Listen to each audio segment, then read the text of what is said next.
আমরা চলে এসেছি উদয়পুরে। এই যে সেই উদয়পুর, সবাই বলে খুব সুন্দর, খুব সুন্দর উদয়পুর। দেখে নিলাম উদয়পুর, সুন্দর, খুব সুন্দর। তবে আমার অনেকটা আমাদের বকখালির মতো লাগলো।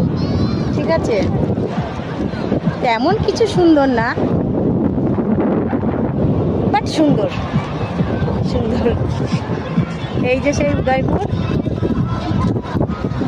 আমরা অনেকটা দূরে চলে এসেছি। ওইদিকে লোকালয়টা, ওইদিকে ওই যে দেখতে পাচ্ছ ওইদিকে লোকালয়। আমরা একটু ফাঁকার দিকে চলে এসেছি। আর এই যে আমাদের গ্রুপ সব, এটা হলো সেই সবার প্রিয় উদয়পুর।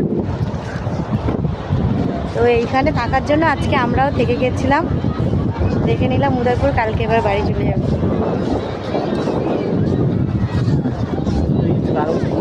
চলো টাটা।